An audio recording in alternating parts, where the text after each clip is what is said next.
اللهم صل وسلم وبارك على سيدنا محمد. اليومين دول الناس معظمها عندها برد، تعالوا نعمل مع بعض شوربة الخضار بالفراخ، حلوة جدا وطعمها لذيذ بجد، جربوها.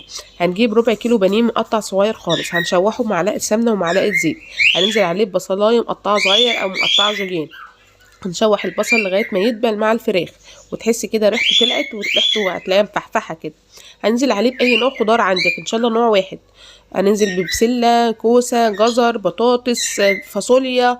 هنشوح الخضار بتاعنا ده كله مع الفراخ بتاعتنا ومع البصل لغاية ما الخضار ما يدبل خالص. هننزل عليها بلتر مية او شوربة خضار، لو في شوربة خضار يفضل، لو ما فيش هننزل بمية. كده كده الفراخ هتنزل مرقة وهيبقى طعمها حلو جدا. هنحط التوابل بتاعتنا، ملح وفلفل شطة وكمون، وممكن تضيفي مرقة دجاج لو انت بتحبي مرقة الدجاج، بس هي مش صحية. بعد ما الخضار بتاعنا يستوي خالص هنقدمه بقى. وممكن كمان تعملي جنبيه كده في حله صغيره لسان عصفور، برضه هيبقى حلو جدا ولذيذ جنب الشوربه ديت. الشوربه ديت بصراحه قيمتها الغذائيه عاليه جدا، وفيها بروتين وفيها خضروات. مش محتاجه اي حاجه تاني جنبها، حلوه جدا للاطفال ولكبار السن.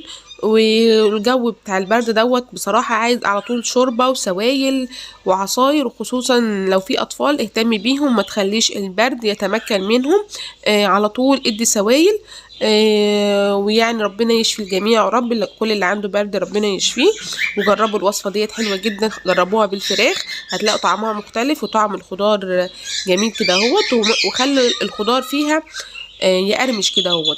دي ما شاء الله وصفتنا النهارده، بحبكم في الله. عملت جنبيها لسان عصفور وفراخ، وكمان الحلو رز معمر بالسكر، جميل جدا. بحبكم في الله، والسلام عليكم.